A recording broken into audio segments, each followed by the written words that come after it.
Hello everyone, so hi this is Saurabh Raina. इस video में हम बात करेंगे प्रैक्टिस सैम्पल पेपर 3 की। ये केमिस्ट्री का सैम्पल पेपर है, क्लास 12 3 आवर्स का है। टोटल 70 मार्क्स हैं, 35 क्वेश्चंस होंगे विद इंटरनल चॉइस।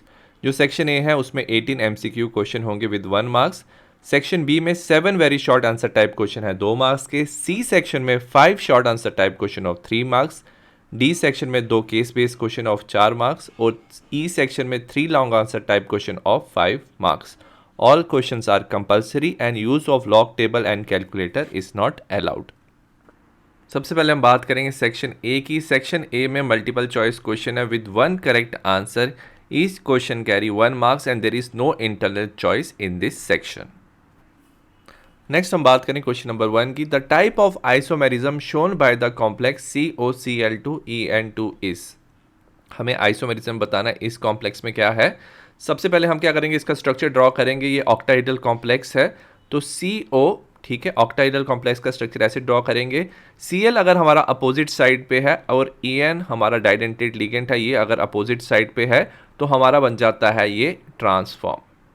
सिमिलरली अगर आपने फिर से एक ऑक्टाहेड्रल कॉम्प्लेक्स बनाना है, Cl क्या है, एक ही डायरेक्शन में है, एक तरफ है, En is on the other side, ठीक है, तो ये हमारा क्या बन जाएगा, सिस फॉर्म बन जाएगा। और इस तरह के आइसोमेरिज्म को क्या बोलते हैं हम, ज्योमेट्रिकल आइसोमेरिज्म। सेकंड हमारा क्वेश्चन है, name the gas which can readily decolourises acidified KMnO4 solution.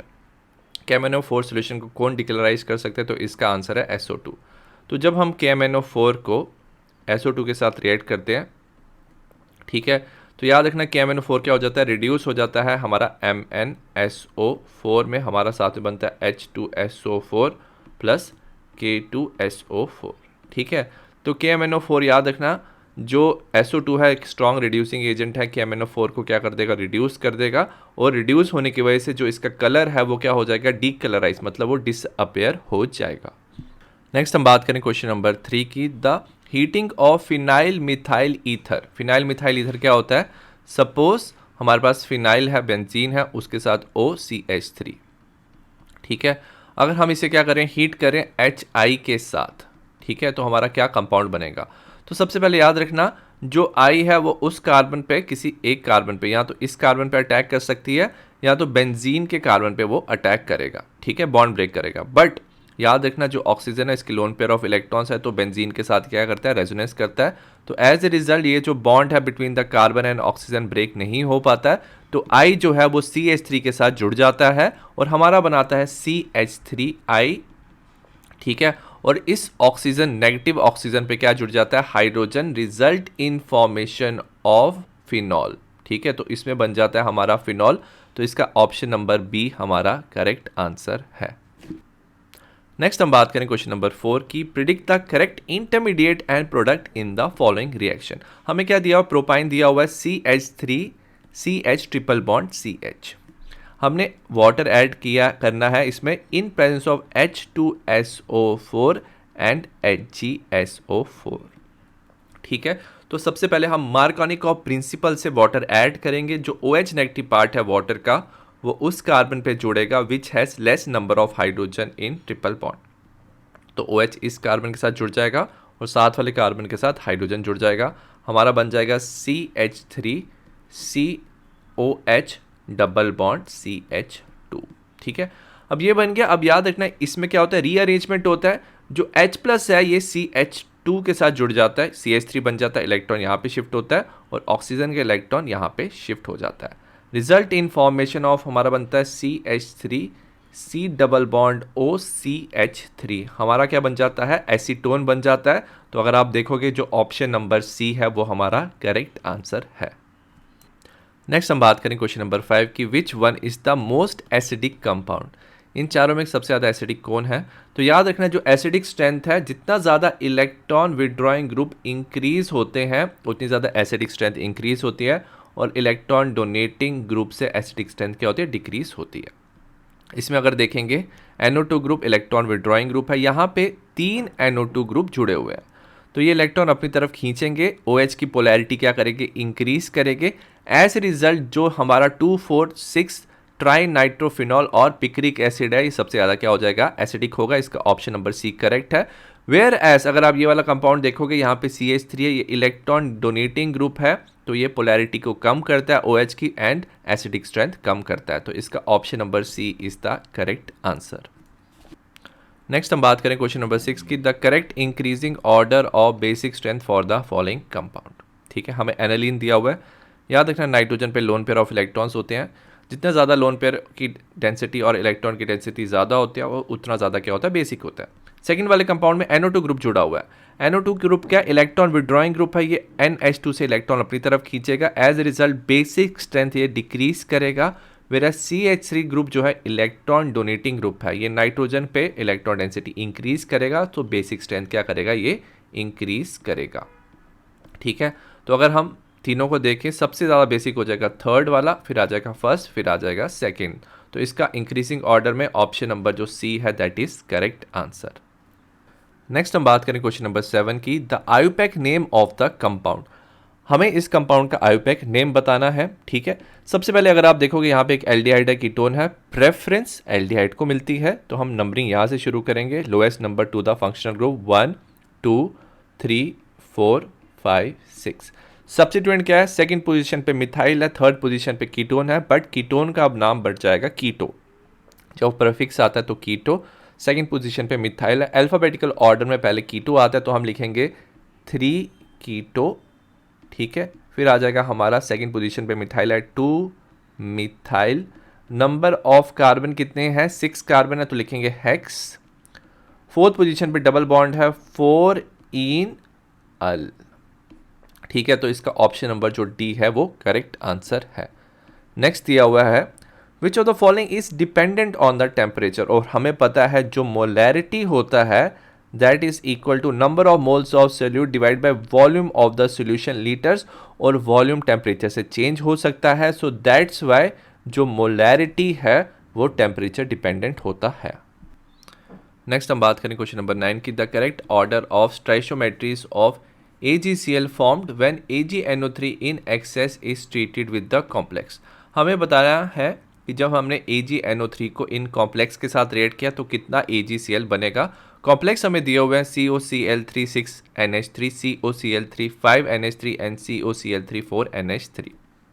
ठीक है, याद रखना CO के साथ हमारा ऑक्टाहेड्रल कॉम्प्लेक्स बनता है, और जो NH3 है वो हमारा क्या होगा, लिगेंड होगा। ठीक है, तो उसी हिसाब से हम क्या बनाएंगे, स्ट्रक्चर बनाएंगे। सबसे पहला हमारा कॉम्प्लेक्स बनना चाहिए CONH3 6। ठीक है, ऑक्टाहेड्रल 6 हो गए, अब ब्रैकेट के बाहर आ जाएगा CH3, ये पहला कॉम्प्लेक्स होगा। सेकेंड कॉम्प्लेक्स में CONH3 यहाँ पे कितने हैं, 5 है, तो एक क्लोरीन अंदर आएगा, टोटल 6 लिगेंड्स होने चाहिए हैं, बाहर आ जाएगा Cl2। ठीक है, उसके बाद हम बनाएंगे CONH3 4, NH3 4 है तो 2 Cl यहाँ पे आएंगे, और आउटसाइड द ब्रैकेट 1 Cl। ठीक है, अब हमने क्या किया, जैसे AgNO3 के साथ एक्सेस ऑफ AgNO3 के साथ रिएक्ट किया, तो पहले वाले में अगर आप देखोगे जो 3 Cl नेगेटिव है उसकी आइंस बाहर है, तो हमारा 3 मोल्स ऑफ क्या बन जाएगा, AgCl बन जाएगा। सेकेंड वाले में अगर आप देखोगे 2 Cl बाहर है आउटसाइड द ब्रैकेट, तो ये डिसोसिएट हो जाएंगे, हमारा 2 मोल ऑफ AgCl बनेगा, और थर्ड वाले में हमारा 1 mole of AgCl is formed. तो अगर हम ऑप्शन देखेंगे तो ऑप्शन नंबर जो बी है वो हमारा करेक्ट आंसर है। नेक्स्ट हम बात करें क्वेश्चन नंबर 10 की, which of the following reaction is appropriate for converting acetamide to methyl amine. Acetamide क्या होता है हमारा, CH3 CONH2, एसिटामाइड है। ठीक है, मिथेन अमाइन के साथ इसमें कन्वर्ट करना, मिथेन अमाइन है CH3NH2। ठीक है, तो अगर आपको क्या करना है, अमाइड को अमाइन में कन्वर्ट करना है और नंबर ऑफ कार्बन डिक्रीज करने हैं, तो हम क्या यूज़ करते हैं, bromine in presence of 4KOH। ठीक है, तो इसे हम बोलते हैं हॉफमैन ब्रोमेड अमाइड डिग्रेडेशन रिएक्शन, तो इसका जो ऑप्शन नंबर ए है वो करेक्ट आंसर है। नेक्स्ट हम बात करें क्वेश्चन नंबर 11 की, the reason for greater range of oxidation state in actinoids is attributed to. तो याद रखना एक्टिनॉइड्स की ज़्यादा रेंज ऑफ ऑक्सीडेशन स्टेट इसलिए होती है क्योंकि इसका जो 5F है, 6D है, 7S है, उनकी कंपेरेबल एनर्जी होती है। एज ए रिजल्ट इलेक्ट्रॉन एक ऑर्बिटल से दूसरे ऑर्बिटल में ईजिली जंप कर सकता है और उसकी ज़्यादा ऑक्सीडेशन स्टेट होती है, तो इसका ऑप्शन नंबर बी हमारा करेक्ट है। In protein molecules various amino acids are linked by. तो याद रखना जो अमीनो एसिड्स हैं वो एक दूसरे से लिंक करते हैं by C double bond ONH। तो ये वाला बॉन्ड प्रेजेंट होता है और इस बॉन्ड को हम क्या बोलते हैं, this bond is also called as peptide bond. Next हम बात करें question number 13, alpha D glucopyranose and beta D glucopyranose are. ठीक है, हमें दो स्ट्रक्चर बनाने हैं ग्लूकोज के pyranose structure. Alpha and beta D क्या होते हैं अगर हम बात करें, ठीक है, बेसिक स्ट्रक्चर हम बताएंगे। क्या होता है, HOH, OH नीचे की तरफ होता है, इसे अल्फा डी बोलते हैं।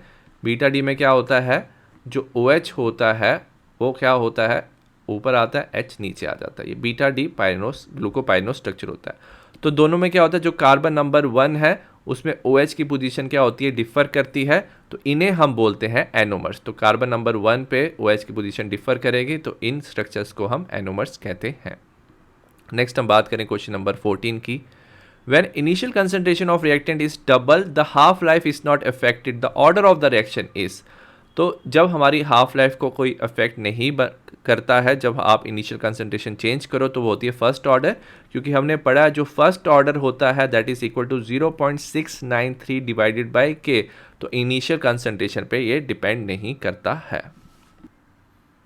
नेक्स्ट हम बात करें क्वेश्चन नंबर 15 की, एजर्शन दिया हुआ है relative lowering in vapour pressure is a colligative property.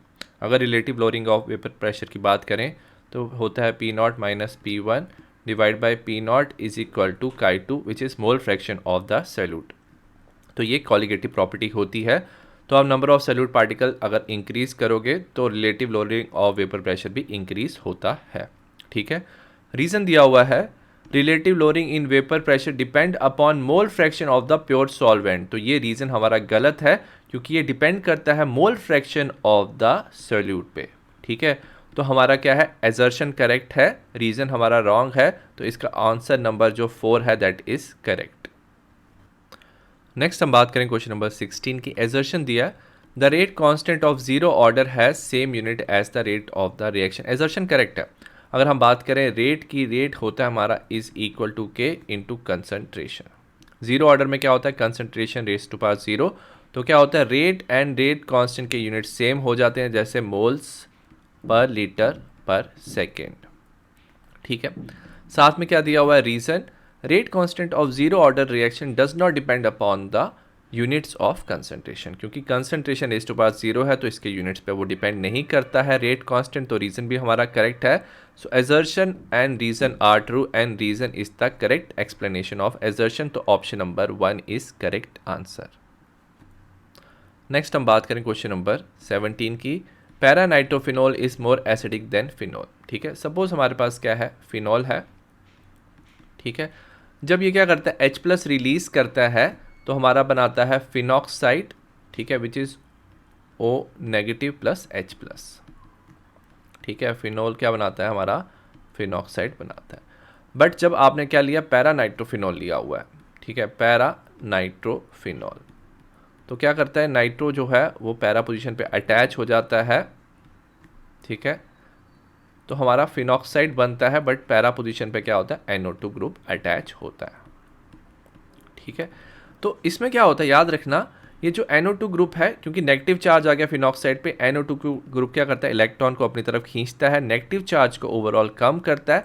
As result क्या होता है, ये जो हमारी एनाइन होती है फिनॉक्साइड की, इसको क्या करता है, स्टेबल करता है NO2। इलेक्ट्रॉन अपनी तरफ खींचने से इसको स्टेबल करता है। एज रिजल्ट स्टेबल होने की वजह से याद रखना रिएक्शन फॉरवर्ड डायरेक्शन में जाएगा और एसिडिक स्ट्रेंथ इंक्रीज होती है। एजर्शन हमारा करेक्ट है। रीजन क्या दिया हुआ है, nitro help group help in the stabilisation of phenoxide ion by dispersal of negative charge due to resonance. तो NO2 इलेक्ट्रॉन्स अपनी तरफ खींचता है, डिस्पर्सल करता है, नेगेटिव चार्ज को कम करता है, उसी की वजह से क्या होता है, पैरानाइट्रोफिनॉल इज मोर एसिडिक। तो option number 1 where assertion and reason are true and reason is the correct explanation of assertion. Next हम बात करें क्वेश्चन नंबर 18 की, assertion the alpha hydrogen atom in carbonyl compound is less acidic. Assertion हमारा wrong है। Actual में क्या होता है, जो कार्बोनाइल कंपाउंड होते हैं इनके साथ वाला जो क्या होता है, हाइड्रोजन होता है। सपोज हमारे पास CH2 है। ठीक है, इसमें क्या होता है, इसके साथ वाला हाइड्रोजन रिमूव हो जाता है, क्योंकि क्या होता है, यहाँ पे नेगेटिव चार्ज आ जाता है और नेगेटिव चार्ज आने की वजह से जो ये कार्बन है, ठीक है, ये इसका इलेक्ट्रॉन यहाँ पे शिफ्ट हो सकता है, यहाँ पे ये शिफ्ट हो सकता है। रेजोनेंस शो कर सकता है, ठीक है। सो दैट्स वाई ये क्या होता है, एसिडिक होता है, तो इन्होंने एजर्शन गलत दिया। Reason, the anion formed after loss of alpha hydrogen is resonance stabilise, तो रीजन हमारा क्या है, करेक्ट है।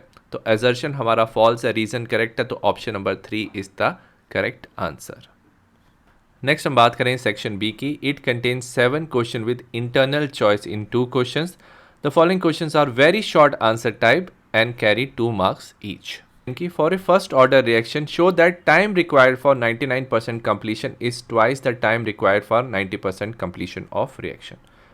सबसे पहले सपोज रिएक्टेंट प्रोडक्ट में कन्वर्ट हो रहा है, ठीक है, और रिएक्शन हमारी कंप्लीट हो रही है। सपोज रिएक्टेंट था हमारा 100 मोल्स, ठीक है, 99% कंप्लीशन में क्या हो जाएगा, जो रिएक्टेंट है वो 99% प्रोडक्ट में कन्वर्ट हो जाएगा। अब हमारे पास रिएक्टेंट बचेगा 1, तो हम क्या कर सकते हैं, इक्वेशन यूज़ कर सकते हैं, ठीक है। जो टाइम हो जाएगा दैट इज इक्वल टू 2.303 के log of initial concentration which is R not divided by are.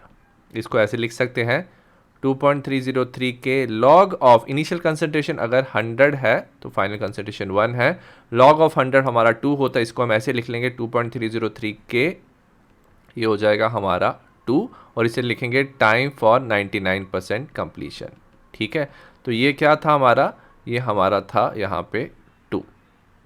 Next हमें क्या बोला हुआ है, अगेन रिएक्टेंट प्रोडक्ट में कन्वर्ट हो रहा है और हमारा क्या हो रहा है 90% कंप्लीशन। 90% मतलब सपोज रिएक्टेंट इनिशियली में 100 मोलर था, अब फाइनली क्या हो रहा है 90% कन्वर्ट हो रहा है प्रोडक्ट में, मतलब 10 मोल्स हमारा बच जाएगा।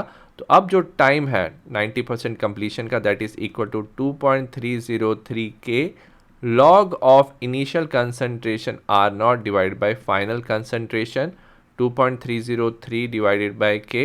log of initial concentration कितना है हमारा 100 divided by 10, तो हो जाएगा log of 10 1 के इक्वल होता है, तो 90% is equal to 2.303 K, ठीक है 1। अगर आप दोनों को इक्वेट कर लोगे तो आपको पता चल जाएगा जो 99% कंप्लीशन है that is equal to twice of time taken for 90% completion, तो ये हमारा आंसर है। नेक्स्ट हम बात करें क्वेश्चन नंबर 20 की। Write the colligative property which is use to find the molecular mass of macro molecules. तो ए का हमारा आंसर हो जाएगा ऑस्मोटिक प्रेशर, ठीक है। तो ऑस्मोटिक प्रेशर हम यूज करते हैं to determine the molecular mass of macro molecule. इसका 2 रीजन है। सबसे पहले ये हम फाइंड कर सकते हैं रूम टेम्परेचर पे, ठीक है। अगर आपने suppose elevation of boiling point use किया है तो मैक्रो मॉलिक्यूल्स लाइक जो प्रोटीन है वो क्या कर सकते हैं, डिसइंटीग्रेट कर सकते हैं, डीनेचुरेशन हो सकती है, तो रूम टेम्परेचर यूज़ करते हैं। और याद रखना इसकी जो वैल्यू आती है काफ़ी ज़्यादा हाई होती है, तो as a result calculation easy होता है, ठीक है। नेक्स्ट दिया हुआ है in non ideal solution what type of deviation shows the formation of minimum boiling azeotrope. Minimum boiling azeotrope हमारा कैसे बनते हैं, जब हमारा वेपर प्रेशर क्या हो जाता है, मैक्सिमम हो जाता है। वेपर प्रेशर जब मैक्सिमम हो जाता है तब हमारा बनता है मिनिमम बॉइलिंग पॉइंट एजियोट्रॉप। तो व्हेन वेपर प्रेशर इंक्रीज होने को हम क्या बोलते हैं, पॉजिटिव डिविएशन, ठीक है। तो इसमें क्या हो रहा है, पॉजिटिव डिविएशन हो रहा है हमारा फ्रॉम द राउल्ट्स लॉ, ठीक है। तो वही वाला जो होता है पॉजिटिव डिविएशन वही शो करते हैं minimum boiling point azeotrope. Next हम बात करें 20 का और वाला part, Why are aquatic species are more comfortable in cold water। तो याद रखना जो solubility होती है वो क्या होता है, inversely proportional to the temperature, ठीक है। तो ये चीज़ याद रखनी है, solubility inversely proportional to the temperature है। तो जब आप टेम्परेचर इंक्रीज करते हो तो याद रखना KH का वैल्यू इंक्रीज होता है, solubility क्या होती है, solubility डिक्रीज होती है। सो एज ए रिजल्ट जो एक्वेटिक स्पीशीज़ है वो कोल्ड वाटर में ज़्यादा कंफर्टेबल इसलिए है क्योंकि इसमें क्या हो सकता है, जो ऑक्सीजन है वो क्या कर सकता है, ज़्यादा डिजॉल्व रहता है क्योंकि उसकी ज़्यादा सॉल्युबिलिटी रहती है। So that's why they are more comfortable. B part है what happen when we place the blood cell in a saline water solution which is hypertonic solution, give reason.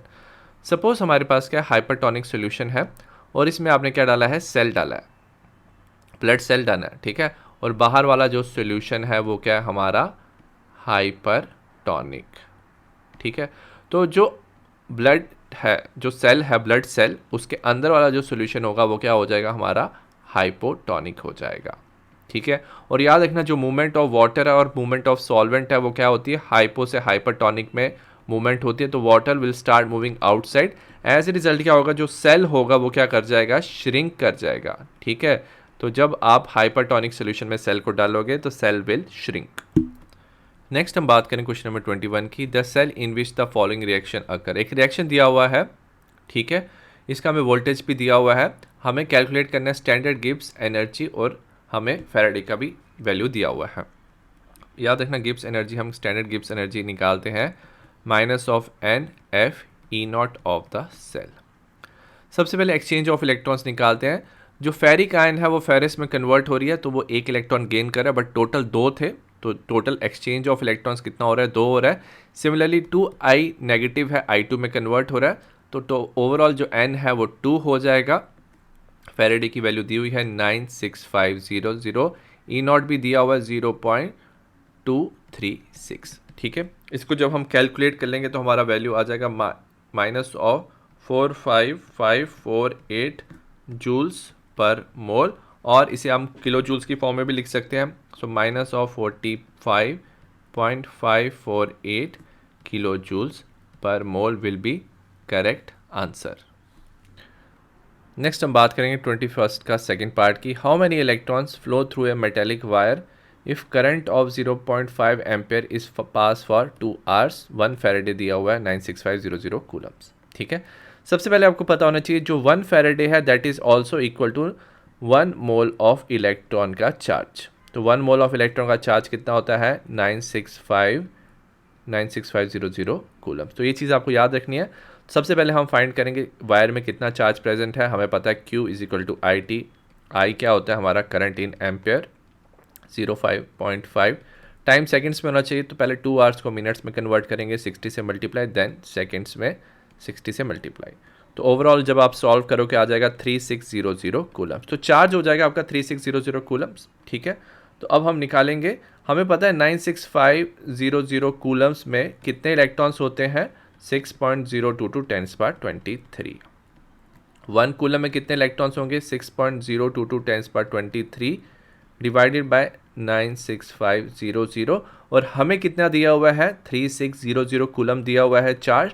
तो 6.022 10⁻23 इंटू 3600 डिवाइडेड बाय 96500, 00 कैंसिल कर देंगे, तो हमारा final answer आ जाएगा 2.25 into 10⁻22 electrons, जो हमारा correct answer है। नेक्स्ट हम बात करेंगे 21st के और वाले पार्ट की, calculate for the following reaction at 298 kelvin E naught of the cell. ठीक है, हमें E naught of the cell निकालना है, हमें सारा इक्वेशन दिया हुआ है, ई ऑफ द सेल दिया हुआ है।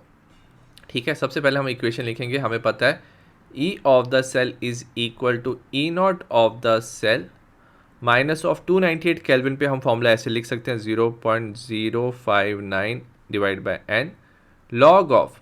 ठीक है, अब प्रोडक्ट का कंसंट्रेशन याद रखना, जो सॉलिड्स हैं इनको इग्नोर करेंगे, आयन का कंसंट्रेशन है Cr3 plus raise to power 2 divided by Fe2 plus raise to power 3।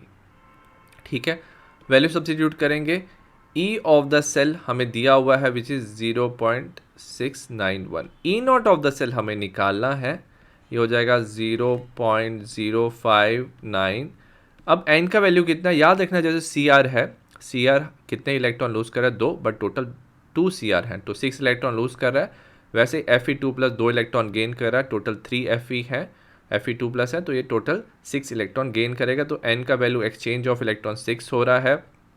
ठीक है, Cr का कंसंट्रेशन कितना दिया, 0.01, इसे ऐसे भी लिख सकते हैं 10⁻⁻2 रेस टू पावर 2। ठीक है, Fe2 प्लस का दिया 0.01, ये भी दिया हुआ है, ये भी लिखेंगे 10⁻⁻2, ये ऊपर आ जाएगा 3। ठीक है, अगर आप देखोगे कैंसिल हो जाएगा ये वैल्यू। ठीक है, तो ऊपर हो जाएगा 10⁻⁻4, जब ये ऊपर जाएगा 10⁻6 हो जाएगा, तो ओवरऑल ये लॉग ऑफ 100 हो जाएगा। इसको सॉल्व करेंगे तो ये हो जाएगा ई नॉट ऑफ द सेल इस तरफ रखेंगे, इसे ले जाएंगे 0.291, ये प्लस हो जाएगा, प्लस में हम लिखेंगे 0.059 डिवाइड बाय के लॉग ऑफ 100। ठीक है, अब इसको सॉल्व कर लेंगे, ये हो जाएगा 0.691 प्लस 0.0197, इसको 2 से मल्टीप्लाई करेंगे तो ये वैल्यू आ जाएगा और फाइनल आंसर आ जाएगा 0.2807 वोल्ट्स। तो ये हमारा करेक्ट आंसर होगा। बी पार्ट दिया हुआ है, using E naught value of A and B predict which one is better for coating the surface of iron. ठीक है, आयरन का ई नॉट दिया हुआ which is minus of 0.44 volts to prevent corrosion. तो याद रखना जो आयरन होता है ना वो क्या शो करता है, ऑक्सीडेशन करोजन में। तो हम चाहते हैं इसकी ऑक्सीडेशन प्रिवेंट करना, तो हम ऐसा क्या लेंगे, मेटल लेंगे जो क्या हो, आयरन की जगह वो ऑक्सीडाइज हो जाए। ठीक है, तो याद रखना ऑक्सीडेशन डिपेंड करता है low value of reduction potential. जिसका रिडक्शन पोटेंशियल क्या होता है, कम होता है, वो ईजिली क्या कर सकता है, ऑक्सीडेशन शो करता है। अगर हम दोनों को देख लेंगे ए एंड बी, तो ए का वैल्यू अगर आप देखोगे, ए का वैल्यू ज़्यादा माइनस में है, सो इसका लेस है माइनस ऑफ 2.37 वोल्ट्स, तो इसका वैल्यू लेस है। तो अगर आप आयरन को इससे कोट करोगे तो इंस्टेड ऑफ आयरन जो ए है मेटल, वो क्या हो जाएगा, ऑक्सीडाइज हो जाएगा, और वो क्या करेगा, प्रिवेंट करेगा कोरोजन। नेक्स्ट हम बात करें क्वेश्चन नंबर 22 की, how will you obtain following from acetic acid, give equation only, acetic anhydride and ethyl acetate. Suppose आपके पास एसिटिक एसिड है CH3COOH, ट्वाइस लिया लेंगे हम, ठीक है, और हम रिएक्ट करेंगे P2O5 in presence of heat. ठीक है, तो याद रखना इसमें क्या होता है, हमारा डिहाइड्रेशन होता है, तो दो मॉलिक्यूल्स आपस में जुड़ जाते हैं, CH3C double bond O C double bond O CH3, तो हमारा क्या बन जाता है, एसिटिक एनहाइड्राइड।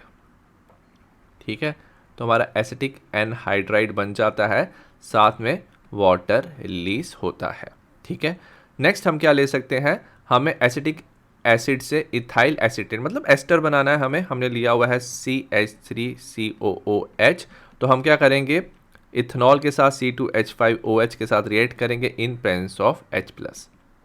ठीक है, तो याद रखना इसमें क्या होगा, यहाँ से OH और यहाँ से H क्या होता है, कंबाइन करके वाटर बनाते हैं, बाकी CH3COO C2H5 के साथ कंबाइन हो जाएगा, हमारा बन जाएगा CH3C double bond O C2H5 plus water is release, और ये जो हमारा कंपाउंड बना इसे हम बोलते हैं इथाइल एसीटेट। तो ये था हमारा क्वेश्चन नंबर 22।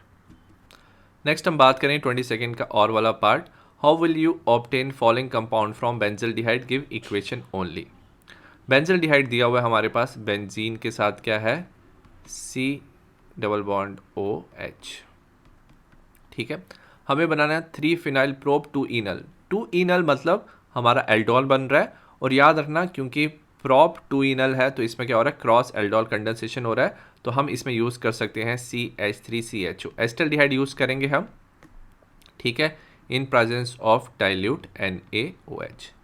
तो याद रखना एल्डोल कंडेंसेशन में क्या हो जाएगा, जो हमारा CH3 है, ठीक है, जो CH3 है इसमें से एक हाइड्रोजन रिमूव हो जाएगा, इस पे कार्बन पे नेगेटिव चार्ज, ये कार्बोनाइल कार्बन पे अटैक करेगा, ऑक्सीजन पे इलेक्ट्रॉन शिफ्ट हो जाएंगे और ये ऑक्सीजन हाइड्रोजन ले लेगा। ठीक है, तो हमारा बन जाएगा ऐसे कंपाउंड, बेंजीन के साथ आ जाएगा CH, इस कार्बन के साथ OH आ जाएगा CH2CHO, ये बन गया। अब हम क्या करेंगे, इसको हीट करेंगे, वाटर रिलीज हो जाएगा, OH से OH रिमूव हो जाएगा और CH2 से H। ठीक है, तो वाटर रिलीज हो जाएगा, हमारा बन जाएगा बेंजीन के साथ CH डबल बॉन्ड CHO। ठीक है, अगर इस कंपाउंड की हम नंबरिंग करेंगे तो नंबरिंग हो जाएगी 1 2 3, ये हो जाएगा 3 फिनाइल, हमारा बन जाएगा 3 फिनाइल, नंबर ऑफ कार्बन 3 है प्रोप, सेकेंड कार्बन पे डबल बॉन्ड है 2 इन अल, तो हमारा आंसर आ जाएगा। नेक्स्ट हमें क्या दिया हुआ, बेंजल्डिहाइड दिया हुआ है, और हमें क्या कन्वर्ट करना है, बेंजोइक एसिड में कन्वर्ट करना है। तो अगर हम क्या करें, KMnO4 एक स्ट्रॉन्ग ऑक्सीडाइजिंग एजेंट है, KMnO4 प्लस H+ के साथ रिएक्ट करें एसिडिक मीडियम में, तो ये सीधा डायरेक्टली क्या बना देता है, हमारा बेंजोइक एसिड। तो ये था हमारा क्वेश्चन नंबर 22 का A and B part. Next हम बात करें क्वेश्चन नंबर 23 की, right Friedel Crafts alkylation and acylation reaction. Alkylation क्या होता है, हम एल्काइल ग्रुप जोड़ते हैं और हम लेते हैं यहाँ पे एल्काइल हैलाइड। ठीक है, एल्काइल हैलाइड लेते हैं, एसाइलेशन में हम लेते हैं एसाइल हैलाइड। ठीक है, तो फ्रीडल क्राफ्ट एल्काइलेशन, सपोज हमारे पास क्या है, बेंजीन एग्जाम्पल की बात करेंगे। सपोज बेंजीन है, हमने एल्काइलेशन करना है, हम लेंगे CH3Cl और साथ में हम लेते हैं एनहाइड्रस AlCl3। अब AlCl3 ना लुईस एसिड है, ये इलेक्ट्रॉन डेफिशिएंट है, ये Cl को अपनी तरफ ले जाएगा, Cl नेगेटिव, CH3 पे प्लस आ जाएगा, तो यहाँ पे इलेक्ट्रोफिलिक सब्स्टिट्यूशन होती है, जो CH3 है वो बेंजीन के साथ हमारा जुड़ जाएगा। ठीक है, जुड़ जाएगा और हमारा बना देगा टॉलिन, तो इसे बोलते हैं फ्रीडल क्राफ्ट एल्काइलेशन। सिमिलरली अगर आपने एसाइलेशन करना है तो हम क्या लेंगे, बेंजीन के साथ CH3CO, ये जो ग्रुप है ऐसे एसिटाइल ग्रुप है। ठीक है, और हम लेते हैं इन प्रेजेंस ऑफ एनहाइड्रस AlCl3। ठीक है, अब सेम क्या होगा, जो Cl है वो क्या हो जाएगा, यहाँ पे मूव कर जाएगा CH3CO पे पॉजिटिव चार्ज, ये क्या करेगा, इलेक्ट्रोफिलिक सब्स्टिट्यूशन करेगा, एज ए रिजल्ट ये बेंजीन रिंग पे जुड़ जाएगा, हमारा बन जाएगा बेंजीन रिंग के साथ C double bond O CH3, और इस कंपाउंड को हम बोलते हैं एसीटोफिनॉन। ठीक है, इसे हम एसीटोफिनॉन कहते हैं। तो पहली वाली रिएक्शन थी फ्रीडल क्राफ्ट एल्काइलेशन और सेकंड थी एसाइलेशन। नेक्स्ट हम बात करें क्वेश्चन नंबर 24 की, write the simple and chemical name of the vitamin whose deficiency cause the following disease. याद रखना, स्टेरिलिटी जो होती है that is because of vitamin E. ठीक है, इसकी डेफिशिएंसी से स्टेरिलिटी होती है, और इसका अगर हम केमिकल नेम बोलेंगे तो ये होता है हमारा टोकोफेरॉल, तो इसे हम टोकोफेरॉल कहते हैं। Next, non clotting of blood, जो नॉन क्लॉटिंग होती है ब्लड की, ये होती है बिकॉज ऑफ विटामिन के। ठीक है, क्लॉटिंग नहीं होती, और इसका नाम है फाइटोनाडायोन। ठीक है, तो इसका फाइटोनाडायोन इसका विटामिन के का नाम है, और ये non clotting of blood cause करता है इसकी डेफिशिएंसी। नेक्स्ट हम बात करें क्वेश्चन नंबर 24 के और वाले पार्ट की, which polysaccharide component of carbohydrate is present in bread. तो याद रखना, ब्रेड में प्रेजेंट होता है हमारा स्टार्च, स्टार्च हमारा पॉलीमर होता है ग्लूकोज का। Next, right the two type of secondary structure of protein. Protein के दो तरह के सेकेंडरी स्ट्रक्चर होते हैं, एक होता है हमारा अल्फा हेलिक्स। अल्फा हेलिक्स में क्या होता है, पॉलीपेप्टाइड चेन जो होता है वो क्या होता है, राइट हैंड फैशन में क्या करता है, रोटेट करता है, आपस में हाइड्रोजन बॉन्ड से स्टेबल बनता है, वेयर एज बीटा प्लीटेड हमारे पास होता है बीटा प्लीटेड शीट।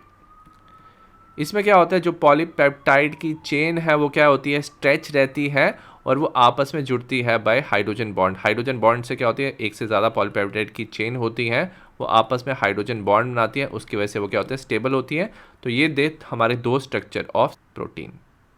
नेक्स्ट हम बात करें क्वेश्चन नंबर 25 की, would you expect benzaldehyde to be more reactive or less reactive in nucleophilic addition reaction than the propanal, write your answer. सबसे पहले हम एक बेंजल्डिहाइड बना लेंगे।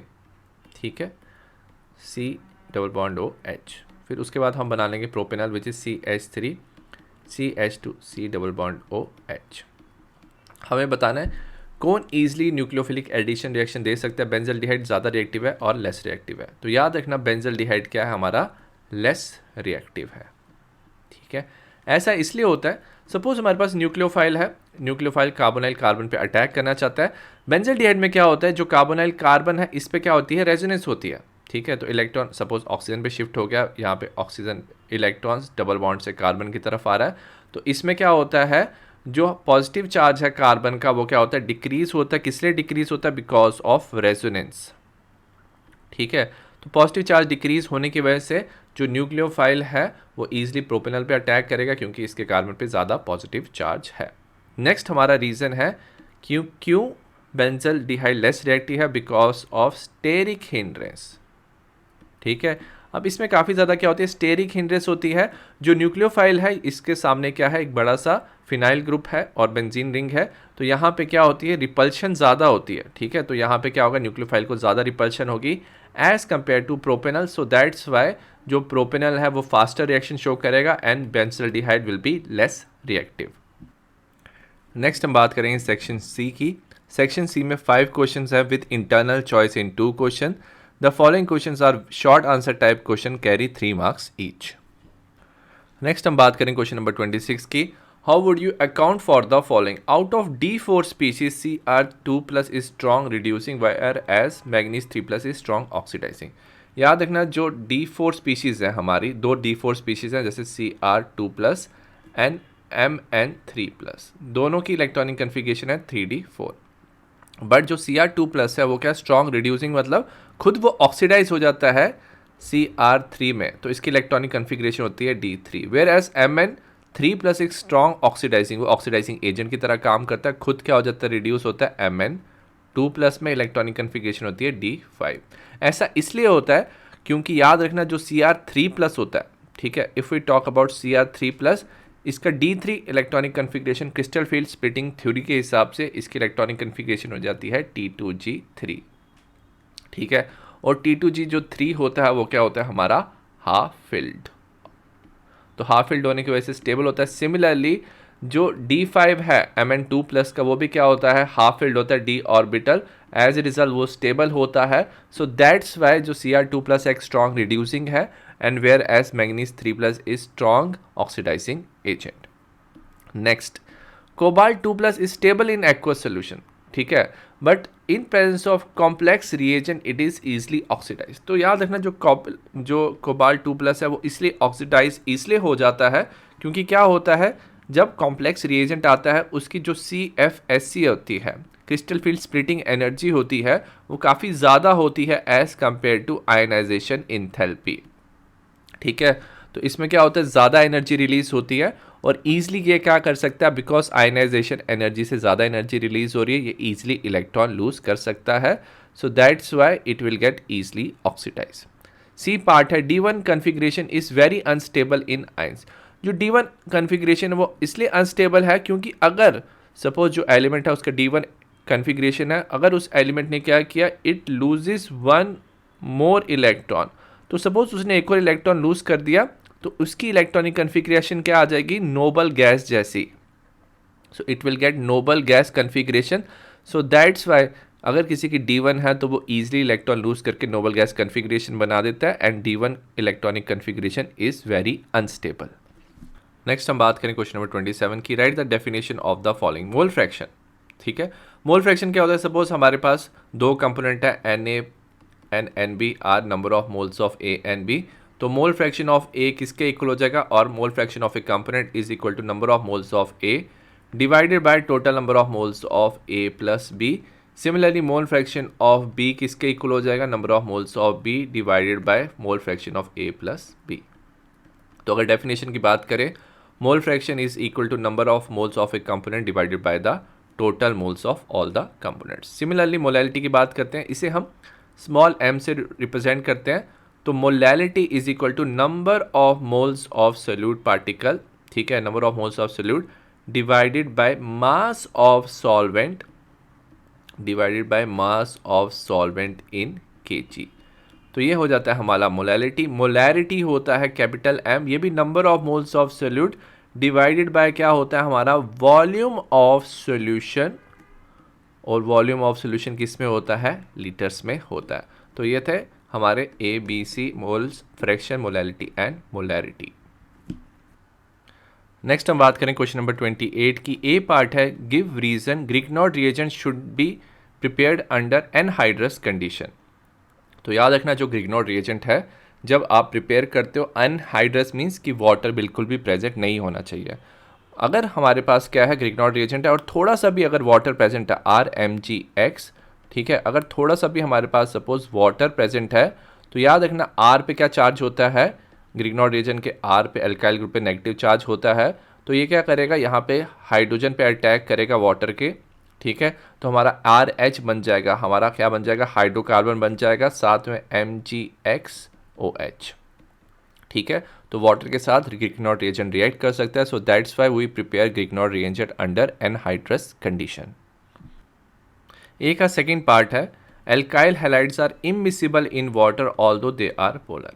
तो याद रखना एल्काइल हैलाइड्स वाटर में इमिसिबल होते हैं ऑल्दो दे पोलर होते हैं. ऐसा इसलिए होता है, सपोज हमारे पास एल्काइल हैलाइड है RX, ठीक है.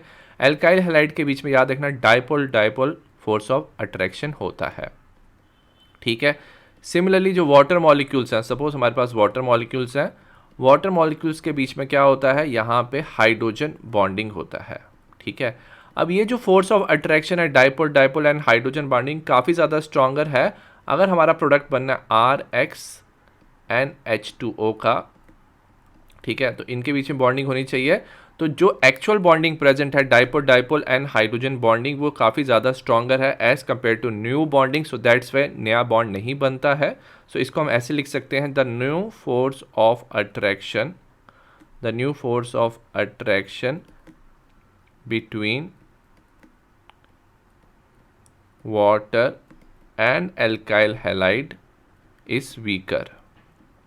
ठीक है, तो ये वीकर होता है as compare to force of attraction between RX and water. तो फोर्स ऑफ अट्रैक्शन कम वीक हो जाता है, सो दैट्स वाई ये आपस में बॉन्ड नहीं बनाते हैं। सो दैट्स वाई ये जो एल्काइल हैलाइड है वो वाटर में इनसॉल्युबल रहता है। नेक्स्ट हम बात करेंगे 28 का B part, in the following pair of hydrogen compound, halogen compound होगा which would undergo SN2 reaction.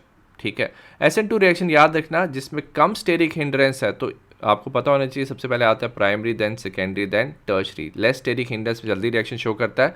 अगर हम दोनों को देखेंगे यहाँ पे जो क्लोरीन है सिर्फ एक ही कार्बन के साथ है तो ये प्राइमरी है पहला कंपाउंड। सेकेंड क्या है हमारा, अगर क्लोरीन कार्बन के साथ जुड़ा है वो क्या है हमारा सेकेंडरी। तो फर्स्ट वाला क्या करेगा, फास्टर रिएक्शन शो करेगा क्योंकि प्राइमरी में क्या होगा जो स्टेरिक हिंड्रेंस है वो कम होगी, तो फर्स्ट कंपाउंड। नेक्स्ट अगर हम देखेंगे एक तरफ I है एक तरफ Cl है, तो I वाला जल्दी क्या शो करेगा, ये रिएक्शन क्यों याद रखना है, जो I नेगेटिव है वो क्या है, बेटर लीविंग ग्रुप है। लीविंग ग्रुप का मतलब क्या है कि वो ईजिली बॉन्ड ब्रेक कर सकता है। ठीक है, जब न्यूक्लियोफाइल अटैक करेगा कार्बन पे तो बॉन्ड ब्रेक होना है, तो ये न्यूक्लियोफाइल क्योंकि याद रखना इसका साइज बड़ा होता है ये ईजिली बॉन्ड ब्रेक करेगा, ये बेटर लिविंग ग्रुप है। एज ए रिजल्ट जो आयोडीन वाला है हमारा वो फास्टर रिएक्शन शो करेगा। नेक्स्ट हम बात करें क्वेश्चन नंबर 29 की, carbohydrate are essential for life in both plants and animals, name the carbohydrate that use as storage molecule in plant and animal, and also name the carbohydrate which is present in wood and fibre of cotton plant. तो याद रखना जो carbohydrate है काफ़ी ज़्यादा important है plants और animals के लिए। तो प्लांट में कार्बोहाइड्रेट जो रहता है स्टोर्ड फॉर्म में वो रहता है स्टार्च। ठीक है, वेयर एज एनिमल में जो कार्बोहाइड्रेट रहता है उसे हम एनिमल स्टार्च और ग्लाइकोजन भी कहते हैं, और ग्लाइकोजन हमारा प्रेजेंट होता है लीवर में और ब्रेन में। जब भी बॉडी को किसकी रिक्वायरमेंट होती है, ग्लूकोज की, तो जो ग्लाइकोजन है वो ग्लूकोज में ब्रेक डाउन करता है। और नेक्स्ट हमारा है जो वुड में कार्बोहाइड्रेट और फाइबर ऑफ कॉटन क्लॉथ में प्रेजेंट होता है, तो वो होता है कार्बोहाइड्रेट, उसे हम बोलते हैं सेलुलोज। ठीक है, जो सेलुलोज है वो वुड में एंड कॉटन क्लॉथ में फाइबर में प्रेजेंट होता है। नेक्स्ट हम बात करेंगे how can you convert the following, ये और वाला क्वेश्चन है। सोडियम फिनॉक्साइड दिया हुआ है, सोडियम फिनॉक्साइड क्या होता है, बेंजीन के साथ हमारा ONA जुड़ा होता है, इसे हमें कन्वर्ट करना है ऑर्थो हाइड्रोक्सी बेंजोइक एसिड में। ठीक है, ऑर्थो हाइड्रोक्सी बेंजोइक एसिड में तो हम क्या कर सकते हैं, CO2 in presence of H+ के साथ रिएक्ट करते हैं तो ये ऑर्थो हाइड्रोक्सी बेंजोइक एसिड में कन्वर्ट हो जाता है और ये कन्वर्ट हो जाता है सैलिसाइलिक एसिड में। ठीक है, नेक्स्ट हमें कन्वर्ट करना है एसीटोन टू प्रोपीन। एसीटोन होता है CH3 C double bond O CH3। सबसे पहले हम क्या कर सकते हैं, लिथियम एल्यूमिनियम हाइड्राइड रिडक्शन कर देंगे तो हमारा बन जाएगा अल्कोहल। सेकेंडरी अल्कोहल बनाता है CH3 CHOH CH3।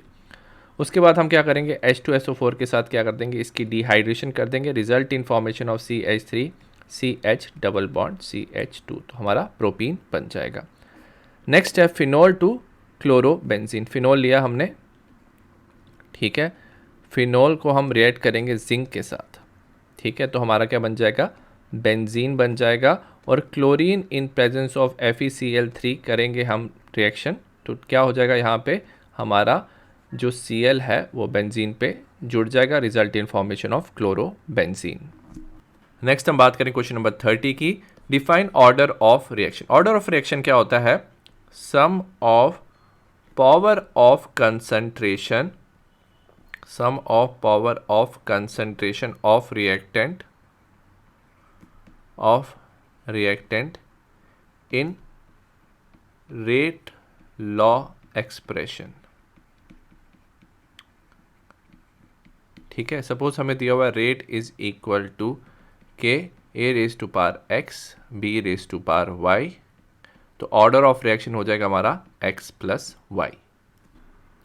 नेक्स्ट हम बात करेंगे 30 के बी पार्ट की। A first order reaction take 20 minutes for 25% completion, calculate the time when 75% of the reaction will be completed, log of 2 3 4 दिया हुआ है। सबसे पहले सपोज रिएक्टेंट प्रोडक्ट में कन्वर्ट हो रहा है। ठीक है, इनिशियल कितना था, सपोज रिएक्टेंट 100 था, 25% कंप्लीशन का मतलब क्या है कि 25% रिएक्टेंट प्रोडक्ट में कन्वर्ट हो गया, तो रिमेनिंग रिएक्टेंट होगा 75। हम लिख सकते हैं, ठीक है, कि T25% कितना होगा इज इक्वल टू 2.303 के log of R0 bye R। ठीक है, वैल्यू सब्स्टिट्यूट कर देंगे, हमें T25% का टाइम दिया हुआ है, टाइम टेकन वॉज 20 मिनट्स है, ये हो जाएगा 2.303 के लॉग ऑफ, अगर हम बात करें इनिशियल कंसंट्रेशन 100 डिवाइडेड बाय 75, और आप इसको लिख सकते हैं 20 इज इक्वल टू 2.303 के लॉग ऑफ 4/3। ये हो गई हमारी फर्स्ट इक्वेशन। सेकेंड इक्वेशन की देखेंगे, हमें क्या दिया हुआ है, रिएक्टेंट प्रोडक्ट में कन्वर्ट हो रहा है और सिर्फ 75% कंप्लीशन हो रहा है। ठीक है, 75% कंप्लीशन मतलब रिएक्टेंट बच जाएगा 25। तो टाइम टेकन फॉर 75% हमें बताना है इज इक्वल टू 2.303 के लॉग ऑफ इनिशियल कंसंट्रेशन 100 है, फाइनल हो जाएगा 25, और T75% इज इक्वल टू 2.303 के लॉग ऑफ 4। अब हम क्या करेंगे, फर्स्ट को सेकंड से डिवाइड कर देंगे, तो आ जाएगा हमारा 20 डिवाइडेड बाय T75%। 75% हमें निकालना है, और अगर लॉग की बात करें तो ये हो जाएगा is equal to log of 4/3। 4/3 था, ठीक है, 4/3 को हम ऐसे भी लिख सकते हैं, log of 4 minus log of 3 divided by log of 4। Log of 4 हमें दिया हुआ है क्वेश्चन में, लॉग ऑफ 4 कितना है 0.6021 माइनस लॉग ऑफ 3 है 0.4771 डिवाइडेड बाय 0.6021। ठीक है, अब याद रखना इसको हम इसको माइनस कर देंगे, सो T75% किसके इक्वल हो जाएगा 20 इंटू 0.6021, और इसको जो माइनस करके हमारा वैल्यू आया वो था 0.125, और इसको आप सॉल्व करोगे तो आपका टाइम आ जाएगा 96.3 मिनट्स। ठीक है, तो 96.3 minutes is the correct answer. Next हम बात करें क्वेश्चन नंबर 30 के और पार्ट की। What is pseudo first order reaction, inversion of cane sugar is which type of reaction, write the chemical equation. ठीक है, सबसे पहले ए पार्ट की बात करेंगे, जो रिएक्शन है, ठीक है, सूडो फर्स्ट ऑर्डर क्या होता है, रिएक्शन ऑफ अदर ऑर्डर, ठीक है, होती अदर ऑर्डर की, सेकंड हो सकती है third, but behave like first order reaction. ठीक है, बट फर्स्ट ऑर्डर रिएक्शन की तरह बिहेव करती है, तो उसे ही हम बोलते हैं pseudo first order reaction. Example हम बात करेंगे, हमें पूछा inversion of cane sugar. Inversion of cane sugar में क्या होता है, आपके पास C12H22O11, ये केन शुगर है और सुक्रोज। ठीक है, हम क्या करते हैं, इसकी एसिड हाइड्रोलिसिस करते हैं H2O in presence of acid. हमें पता है जो सुक्रोज है वो डिसोसिएट हो जाता है C6H12O6 ग्लूकोज में एंड फ्रक्टोज में, so result in formation of glucose and fructose. अब इंपॉर्टेंट चीज़ क्या है, अगर हम इसका रेट की वैल्यू लिखें तो rate is equal to, actual में ये क्या होता है, सेकेंड ऑर्डर होता है, बट क्योंकि वाटर की कंसनट्रेशन क्या होता है कि वाटर का जो कंसनट्रेशन है वो कांस्टेंट रहता है, अगर आप कितना भी इंक्रीज करो रेट चेंज नहीं होता है, so rate becomes equal to k concentration of C12H22O11, तो ये बन जाएगा pseudo first order reaction. B part की बात करेंगे, calculate the half life of first order reaction whose rate constant is 5 × 10⁻⁻14 पर सेकेंड। ठीक है, तो फर्स्ट ऑर्डर क्या होता है, T half is equal to 0.693 divided by k. ठीक है, तो हमें पता है 0.693, के का वैल्यू कितना दिया हुआ है 5 × 10⁻⁻14, इसको सॉल्व कर लेंगे तो हमारा आंसर आ जाएगा 13.86 × 10⁻12 सेकेंड्स, तो ये हमारा करेक्ट आंसर है। नेक्स्ट हम बात करें सेक्शन डी की। Section D contain 2 questions and each carry 4 marks each. Next हम बात करेंगे 31 पैसेज की। 31st पैसेज में amines are very reactive due to difference in electronegativity between the nitrogen and hydrogen. तो डिफरेंस ऑफ इलेक्ट्रोनेगेटिविटी की वजह से याद रखना अमाइंस काफ़ी रिएक्टिव होते हैं और इनके पास अनशेयर्ड पेयर ऑफ इलेक्ट्रॉन होता है ओवर द नाइट्रोजन। और याद रखना number of hydrogen atom attach to nitrogen decide करते हैं कि कैसे रिएक्शन होगी अमाइंस की। ठीक है, तो दैट्स वाई जो अमाइंस होते हैं वो डिफरेंट रिएक्शन शो करते हैं। डिफरेंट अमाइंस जो एरोमेटिक अमाइंस है जैसे एनिलीन, वो क्या करते हैं, electron density at ortho para position increase करते हैं। सो दैट्स वाई ये ऑर्थोपैरा डायरेक्टिंग होते हैं और ये पावरफुल एक्टिवेटिंग ग्रुप होते हैं, मतलब इलेक्ट्रोफाइल ऑर्थोपैरा पोजीशन पे अटैच करता है। नेक्स्ट हम बात करें क्वेश्चन नंबर ए की। Y amines on treatment with acid yield salt. Suppose आपके पास अमाइन है RnH2, ठीक है, आपने इसको रिएक्ट किया एसिड के साथ HCl, तो ये क्या बनाता है RnH3 प्लस Cl नेगेटिव। तो ये सॉल्ट बनाता है। ये इसलिए बनाता है क्योंकि इसमें क्या होता है, amines will act as a base. ये बेस की तरह काम करते हैं, एसिड के साथ कंबाइन करके हमारा सॉल्ट बनाते हैं। नेक्स्ट हम बात करें क्वेश्चन नंबर बी की। Arrange the following compound in increasing order of their basic strength. सबसे कम बेसिक होगा एनिलीन, तो C6H5NH2। ये इसलिए कम बेसिक होगा क्योंकि इसके जो नाइट्रोजन के लोन पेयर ऑफ इलेक्ट्रॉन्स है वो क्या करेंगे, बेंजीन रिंग के साथ रेजोनेंस, तो नाइट्रोजन जो इलेक्ट्रॉन्स की अवेलेबिलिटी कम होगी तो ईजिली ये प्रोटॉन एक्सेप्ट नहीं कर पाएगा, तो ये लेस बेसिक होगा। इसके बाद आ जाएगा C6H5NHCH3। इसमें भी क्या होगा, जो नाइट्रोजन इस पे लोन पेयर ऑफ इलेक्ट्रॉन्स हैं वो रेजोनेंस कर रहे हैं, बट यहाँ पे CH3 एक इलेक्ट्रॉन डोनेटिंग ग्रुप है, प्लस आई इफेक्ट शो करेगा, इलेक्ट्रॉन डोनेट करेगा नाइट्रोजन की तरफ। एज ए रिजल्ट क्या हो जाएगा, इलेक्ट्रॉन डेंसिटी एनिलीन से ज़्यादा होगी और सबसे ज़्यादा बेसिक है इसमें C6H5CH2NH2। तो यहाँ पे जो लोन पेयर ऑफ इलेक्ट्रॉन्स हैं ये रेजोनेंस में पार्टिसिपेट नहीं कर रहे हैं क्योंकि इसके साथ कार्बन वाला ग्रुप जुड़ा हुआ है, तो रेजोनेंस नहीं कर पा रहा है। So as a result electron density सबसे ज़्यादा इसमें हाईएस्ट होगी। तो ये था increasing order of basic strength. Next हम बात करें सी क्वेश्चन की। What is the role of pyridine in acylation reaction of amine. Suppose हमारे पास है RnH2, एसाइलेशन मतलब हम रिएक्ट करते हैं RCOCl के साथ, ठीक है। याद रखना HCl इसमें क्या होता है, रिमूव हो जाता है, हमारा बनता है RnHCOR, ठीक है, ये कंपाउंड बनता है और HCl रिमूव होता है। और याद रखना इसमें हम क्या यूज़ कर सकते हैं, pyridine as a base. Pyridine base हम इसलिए यूज़ कर सकते हैं क्योंकि जो HCl बना है ना वो क्या करेगा, पायरिडीन ये जो HCl है इसको क्या कर देगा, न्यूट्रलाइज कर देगा, ठीक है, इसको न्यूट्रलाइज कर देगा। न्यूट्रलाइज करने से क्या होगा, इसकी कंसंट्रेशन HCl की डिक्रीज करेगा, रिएक्शन जाएगा फॉरवर्ड डायरेक्शन में और हमारा प्रोडक्ट का कंसंट्रेशन इंक्रीज होगा। सी पार्ट है, primary amines have higher boiling point than the tertiary amines. जो प्राइमरी अमाइंस होते हैं वो होते हैं RnH2 और टर्शरी यहाँ पे लिखा हुआ R3N, ठीक है। अब याद रखना जो प्राइमरी अमाइंस है उसमें क्या होता है, नाइट्रोजन के साथ 2 हाइड्रोजन जुड़े होते हैं, तो ये क्या शो कर सकता है, इंटरमॉलिक्यूलर हाइड्रोजन बॉन्डिंग, ठीक है, क्योंकि नाइट्रोजन के साथ 2 हाइड्रोजन जुड़े हैं तो ये इंटरमॉलिक्यूलर हाइड्रोजन बॉन्डिंग शो कर सकता है। वेयरएज टर्शरी अमाइन में नाइट्रोजन के साथ कोई भी hydrogen, so there is no hydrogen, so it will not show hydrogen bonding. As a result क्या होता है, प्राइमरी अमाइंस क्या होते हैं, have higher boiling point than the tertiary amines.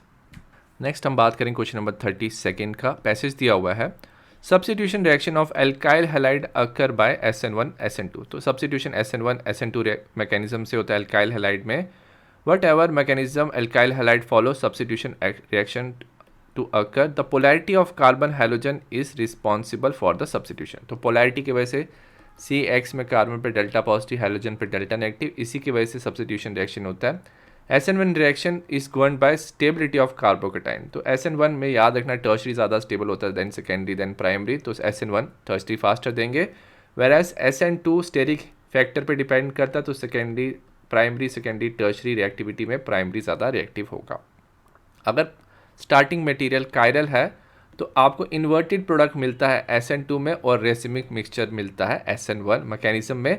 Cleavage of ether, अगर आपके पास ईथर है HI के साथ आप ब्रेक कर रहे हो तो ये भी डिपेंड करता है 2 फैक्टर पे, स्टेरिक फैक्टर पे and stability of carbocation. So which indicate in organic chemistry two main factor help in deciding the kind of product formed. Next हम बात करेंगे ए पार्ट की. When is anisole is treated with HI product obtain. Anisole क्या होता है? Benzene के साथ हमारा क्या है? OCH3 ईथर है, ये HI के साथ रिएक्ट कर रहा है. ठीक है, अब याद रखना इसमें क्या होता है, जो ऑक्सीजन है इस पे लोन पेयर ऑफ इलेक्ट्रॉन्स होते हैं, ये रेजोनेंस करता है बेंजीन रिंग के साथ, यहाँ पे पार्शियल डबल बॉन्ड होता है. सो एज ए रिजल्ट जो I है वो उस कार्बन पर अटैक करता है जिसका बॉन्ड ब्रेक करना ईजी है, तो I इस कार्बन पर अटैक करता है, इस कार्बन पे नहीं अटैक करता बेंजीन वाले क्योंकि पार्शियल डबल बॉन्ड है, तो हमारा बनता है CH3I. वेरास जो O है ऑक्सीजन, उसके साथ हाइड्रोजन जुड़ जाता है, हमारा बनता है OH. ठीक है, तो इस रिएक्शन में हमारा बनता है फिनॉल,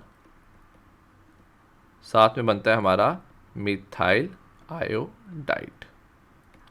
ठीक है, next name the instrument use for measuring the angle of the plane polarized light is rotated. जो प्लेन पोलराइज्ड लाइट के रोटेशन पे जो हमें एंगल देता है दैट इज कॉल्ड एज, उस इंस्ट्रूमेंट को बोलते हैं पोलारीमीटर, तो उसे हम पोलारीमीटर कहते हैं. नेक्स्ट हम बात करेंगे सी पार्ट की. Predict the major product form when 2 bromopentane react with alcoholic KOH. हम बनाएंगे CH3 CH2 CH2 CBr CH3. हम इसको रिएक्ट करेंगे एल्कोहलिक KOH के साथ. ठीक है, हमारे दो प्रोडक्ट बन सकते हैं. ठीक है, एक बन सकता है हमारा पेंट1इन CH3 CH2 CH2 CH double bond CH2, ये पेंट1इन बना. और सेकंड हमारा बन सकता है CH3 CH2 CH double bond CH CH3.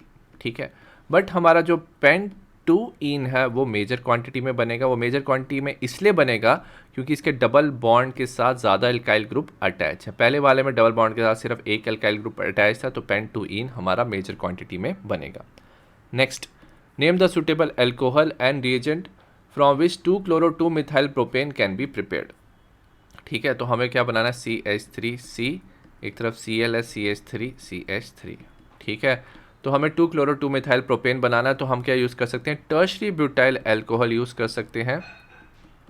ठीक है, साथ में हम लेंगे HCl और हम कैटलिस्ट लेंगे ZnCl2, तो इसे बोलते हैं लूकास रिएजेंट. और हमें पता है लूकास रिएजेंट जो है टर्शरी जो है वो काफ़ी ज़्यादा फास्टर ये रिएक्शन शो करते हैं. आपको टर्बिडिटी मिल जाएगी और आपका बन जाएगा 2-chloro 2-methyl प्रोपेन. नेक्स्ट हम बात करेंगे section E. Section E carries 5 marks and answer the question that follows.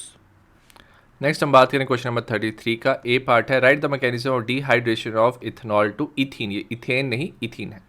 ठीक है, सबसे पहले हमारे पास क्या इथेनॉल है CH3 CH2OH. हम याद रखना ये रिएक्शन लेते हैं एसिडिक मीडियम में.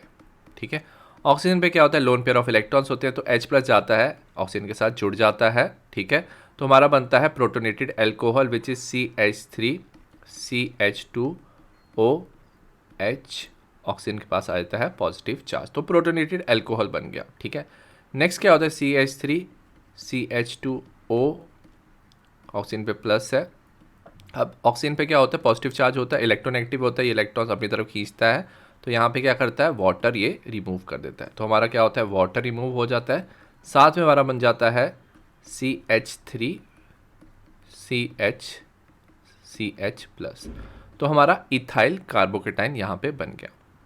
ठीक है, इथाइल कार्बोकेटाइन बन गया. नेक्स्ट स्टेप में क्या होता है हमारा? ये जो इथाइल कार्बोकेटाइन है, ठीक है, इसमें क्या होता है? जो पॉजिटिव चार्ज कार्बन है उसके साथ वाले कार्बन से क्या होता है? H+ क्या होता है? रिमूव हो जाता है, इलेक्ट्रॉन यहाँ पे शिफ्ट हो जाते हैं, और ये इलेक्ट्रॉन शिफ्ट होने के बाद हमारा बनता है C डबल बॉन्ड H, तो हमारा बन जाता है इथीन, और साथ में हमें जो H+ है वो वापस मिल जाता है, इसे बोलते हैं डीप्रोटोनेशन. तो जो H+ स्टार्टिंग में आपने यूज़ किया एंड में मिल गया वापस, तो ये एज ए कैटलिस्ट यूज्ड होता है, result in formation of ethene. B part है name the enzyme use to convert glucose into ethanol. जो ग्लूकोज को इथेनॉल में एंजाइम कन्वर्ट करता है उसका नाम है हमारा जाइमेज. तो जाइमेज ग्लूकोज को इथेनॉल में कन्वर्ट करता है. नेक्स्ट हमें दिया हुआ है write chemical equation of phenol with chloroform and KOH. ठीक है, तो अगर आप फिनॉल को इसके साथ रिएक्ट करते हो, सपोज आपके पास फिनॉल है, आप रिएक्ट करते हो क्लोरोफॉर्म CHCl3 एंड आप KOH के साथ रिएक्ट करते हो, तो हमारा क्या बन जाता है? OH, यहाँ पे CHO ग्रुप जुड़ जाता है, हमारा बन जाता है सैलिसिलडिहाइड सैलिसल एल्डिहाइड बन जाता है और ये हमारी है रायमन टाइमन रिएक्शन। ठीक है, साथ में बाय प्रोडक्ट निकलेगा हमारा thrice of KCl plus H2O। 33 का और वाला पार्ट है how to convert methanol into ethanol, write chemical equation only. ठीक है, मिथनॉल होता है हमारा CH3OH। तो इसमें नंबर ऑफ कार्बन हमें इंक्रीज करने, सबसे पहले हम क्या करेंगे PCl5 के साथ रिएक्ट करेंगे, हमारा बनेगा CH3Cl। नेक्स्ट हम KCN के साथ रिएक्ट करेंगे, न्यूक्लियोफिलिक सब्स्टिट्यूशन है, हमारा बन जाएगा CH3CN। नंबर ऑफ कार्बन क्या हो गया हमारे इंक्रीज हो गए हैं। नाउ हम इसको रिएक्ट करेंगे लिथियम एल्यूमिनियम हाइड्राइड के साथ, इसकी रिडक्शन करेंगे, हमारा बन जाएगा CH3CH2NH2। ठीक है, ये बन गया आपका। अब इसमें नंबर ऑफ कार्बन इंक्रीज हो गया, इथेन अमाइन है। अब आप इसे NaNO2 प्लस HCl के साथ रिएक्ट करेंगे तो हमारा नाइट्रस एसिड बनेगा और इस नाइट्रस एसिड के साथ हमारा बनता है CH3CH2OH। तो हमारा इथेनॉल बन जाएगा, साथ में नाइट्रोजन गैस रिलीज होती है। Next, what is the structure of tertiary butyl alcohol. Tertiary butyl alcohol क्या होता है, CH3 कार्बन के साथ 3 CH3 ग्रुप जुड़े होते हैं और साथ में एक OH ग्रुप प्रेजेंट होता है। सी हमारा पार्ट है how is टॉलिन obtain from phenol. So suppose आपके पास क्या है, फिनॉल है। ठीक है, उससे टॉलिन बनाना है। सबसे पहले हम OH ग्रुप रिमूव करेंगे, जिंक डस्ट के साथ आप रिएक्ट करोगे तो याद रखना हमारा बन जाता है बेंजीन। ठीक है, अब हम फ्रीडर क्राफ्ट एल्काइलेशन कर सकते हैं। हम लेंगे CH3Cl in presence of anhydrous AlCl3। ठीक है, तो हमारा बन जाता है CH3 प्लस और ये जो है वो बेंजीन रिंग पे अटैक करेगा, इलेक्ट्रोफिलिक सब्स्टिट्यूशन, साथ में हमारा बना देगा टॉलिन। तो इससे हमारा बन जाएगा टॉलिन। नेक्स्ट हम बात करें question number 34, define the following term. सबसे पहले हमें दिया हुआ है चिलेट कॉम्प्लेक्स क्या होता है। चिलेट कॉम्प्लेक्स याद रखना सिर्फ बनाते हैं डाई और पॉलीडेंटेट लिगेंड।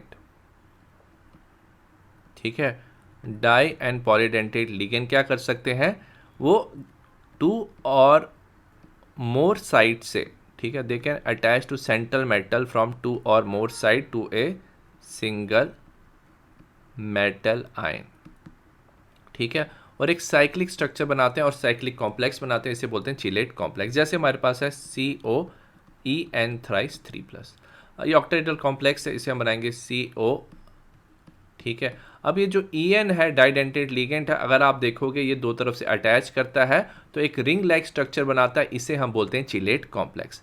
एम्बीडेंटेट लिगेंड क्या होता है, एम्बीडेंटेट लिगेंड की बात करें तो मोस्टली क्या होता है, यूनिडेंटेट लिगेंड होता है। ठीक है, एक टाइम पे सिर्फ एक इलेक्ट्रॉन पेयर डोनेट करता है, but it can bind through 2 different atoms. ठीक है, तो इसके पास 2 डिफरेंट एटम्स है, वहाँ से जुड़ सकते हैं, जैसे CN नेगेटिव, तो यहाँ तो एक कार्बन वाली तरफ से जुड़ सकते हैं nitrogen, but at A one time ये सिर्फ एक ही यूनिट इलेक्ट्रॉन पेयर डोनेट करता है। नेक्स्ट हमें बताना है using IUPAC norm right the formula of the following complex. इसका हमें फॉर्मूला बताना है। सबसे पहले दिया हुआ है कोबाल्ट 3 दिया हुआ है, तो सबसे पहले कोबाल्ट लिख लेंगे। ठीक है, टेट्रा अमाइन दे देंगे CnH3, टेट्रा क्या होता है 4, डाई एक्वा, ठीक है 2 वाटर है H2O ब्रैकेट। ठीक है, अब ओवरऑल देख लेते हैं इसका पूरा चार्ज क्या है। कोबाल्ट का चार्ज दिया हुआ है ऑलरेडी +3, ऑक्सीडेशन नंबर ये 0 हो जाता है, ये 0, तो टोटल कॉम्प्लेक्स का हो जाएगा +3। ठीक है, तो ओवरऑल कितने Cl होंगे, तो Cl होंगे हमारे -3 Cl नेगेटिव। ठीक है, इसको न्यूट्रलाइज करने के लिए तो हमारा हो जाएगा CONH34 H2O2 bracket close Cl3। तो ये हमारा हो जाएगा tetraammine diaqua cobalt chloride. Next हमें क्या दिया हुआ है, डाई ब्रोमाइडो बिस इथेन 1,2 डाइमाइन प्लेटिनम 4 नाइट्रेट। ठीक है, सबसे पहले प्लेटिनम लिखेंगे। ठीक है, अल्फ़ाबेटिकल ऑर्डर में पहले आएंगे dibromido Br2, ethane 1,2 diamine twice है। ठीक है, ओवरऑल अब इसका चार्ज निकाल देंगे। प्लेटिनम का चार्ज कितना है +4 दिया हुआ है, ऑक्सीडेशन स्टेट Br होता है -1 × 2, तो ओवरऑल इसका चार्ज कितना हो गया +2।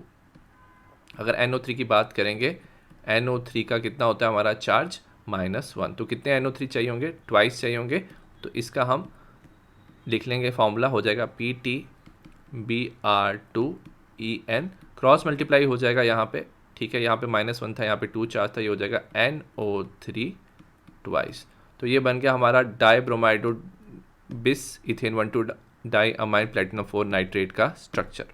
सी पार्ट दिया हुआ है, write the electronic configuration of D5 on the basis of crystal field well delta naught when delta naught is greater than. तो याद रखना इलेक्ट्रॉन की पेयरिंग हो जाती है अगर हम डिवाइड करें T2G EG के ऑर्बिटल्स में, ठीक है। तो इतनी ज़्यादा एनर्जी होती है कि इलेक्ट्रॉन T2G में चले जाएँ, तो पांचों इलेक्ट्रॉन T2G में चले जाएंगे, 1 2 3 4 5। तो इलेक्ट्रॉन्स की पेयरिंग होगी, सारे इलेक्ट्रॉन T2G में चले जाएंगे और हमारी इलेक्ट्रॉनिक कन्फिग्रेशन बन जाएगी T2G5 एंड EG0। तो ये था क्वेश्चन नंबर सी। 34 के और पार्ट का ए है, when NiCl4 2 negative and NiCO4 have sp3 hybridization, yes, yet NiCl4 2 negative is paramagnetic whereas NiCO4 is diamagnetic, give reason। Atomic number दिया निकल का 28, ठीक है। 28 होता है 3d8 4s2, ठीक है। अगर हम बात करें NiCl4 2 नेगेटिव, ठीक है, ओवरऑल ऑक्सीडेशन क्या हो जाएगा, x minus 4 is equal to -2x + 2, ठीक है। ये हो जाएगा 3d8, ठीक है। 3d8 क्या होता है, 1 2 3 4 1 2 3 4 5 6 7 8, ठीक है। तो आगे ये क्या कर देगा, sp3 हाइब्रिडाइजेशन कर देगा, क्योंकि जो Cl है वो याद रखना क्या है, वीक लिगेंड है, ठीक है। वीक लिगेंड होने की वजह से वो इलेक्ट्रॉन की पेयरिंग कॉज नहीं करेगा। So as a result sp3 hybridisation हमारी हो जाएगी। वेयर एस अगर हम बात करें NiCO4, CO याद रखना न्यूट्रल होता है, तो इलेक्ट्रॉनिक कन्फिग्रेशन हो जाएगी 3d8 4s2, ठीक है। अब याद रखना जो CO है वो एक स्ट्रॉन्ग लिगेंड है, तो नॉर्मली क्या होना चाहिए था, 1 2 3 4, ठीक है। इलेक्ट्रॉन बनने चाहिए थे 1 2 3 4 5 6 7 8 एंड 4s में हमारे 2 इलेक्ट्रॉन थे, 3d 4s। बट ये इतना स्ट्रॉन्ग लिगेंड है, पेयरिंग करता है तो 4s के इलेक्ट्रॉन भी 3d में चले जाते हैं और 3d क्या बन जाता है हमारा, completely filled, 1 2 3 4 5 6 7 8 9 10। So as a result electrons की फीलिंग क्या होती है, उसके बाद से शुरू होती है। तो हमारे 4 इलेक्ट्रॉन पेयर जाते हैं CO के और बनाता है sp3 हाइब्रिडाइजेशन, ठीक है। तो इंपॉर्टेंट डिफरेंस क्या है कि जो NiCl4 2 नेगेटिव वो पैरामैग्नेटिक इसलिए है क्योंकि Cl क्या है, एक वीक लिगेंड है, ठीक है, इलेक्ट्रॉन की पेयरिंग कॉज नहीं करेगा।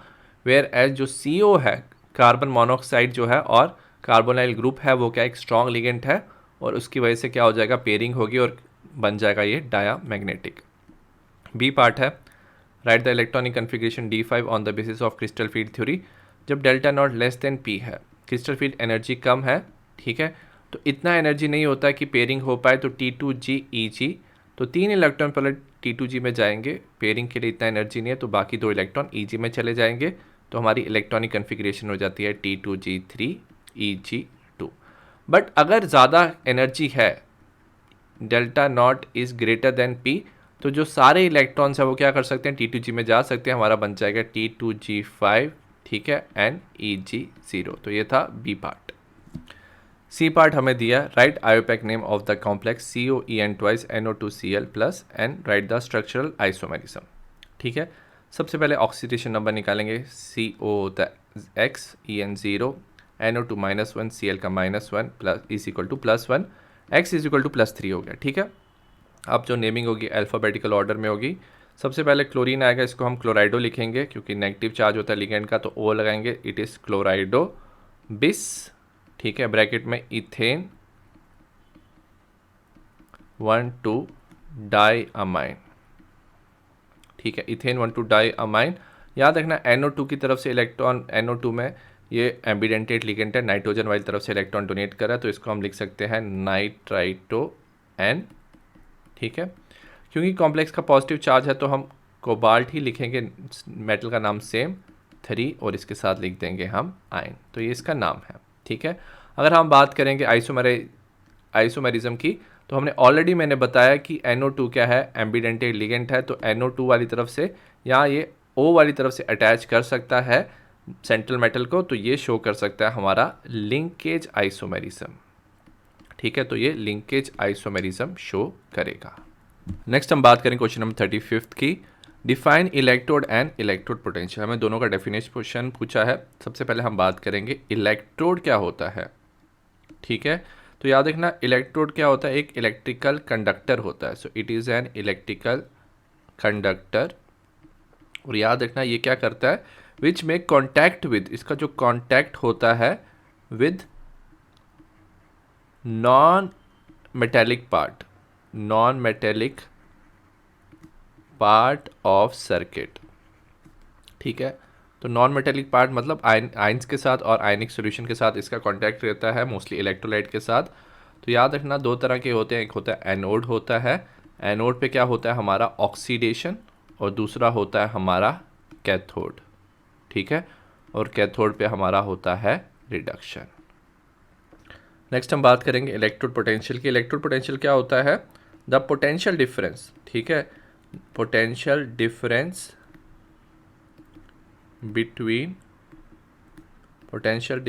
between two half cells और इलेक्ट्रोड।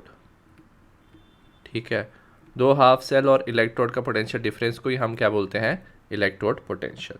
बी पार्ट है, what do you mean by specific conductance. Specific conductance को हम कंडक्टिविटी भी कहते हैं। It is measure of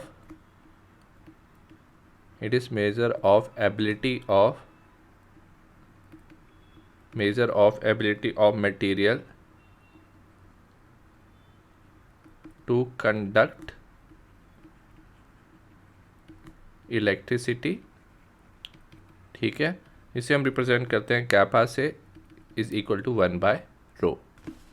next है हमारा इक्विवेलेंट कंडक्टेंस। ठीक है, इक्विवेलेंट कंडक्टेंस क्या होता है, the conductivity produced by dissolving 1 gram equivalent of an electrolyte in solution placed between two large electrode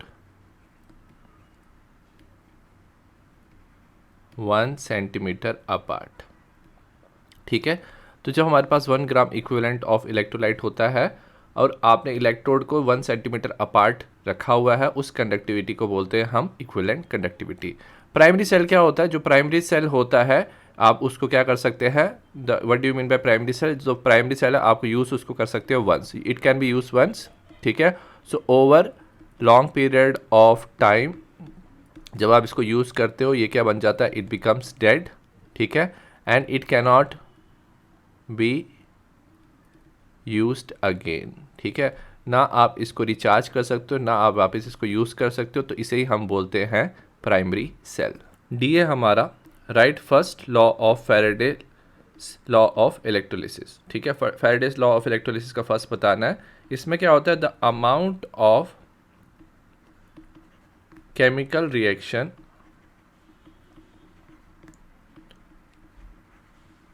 occurring at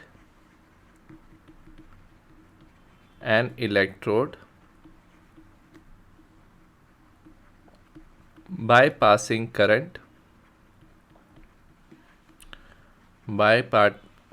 current is proportional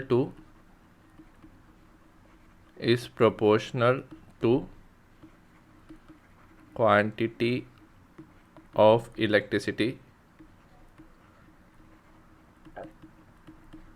pass through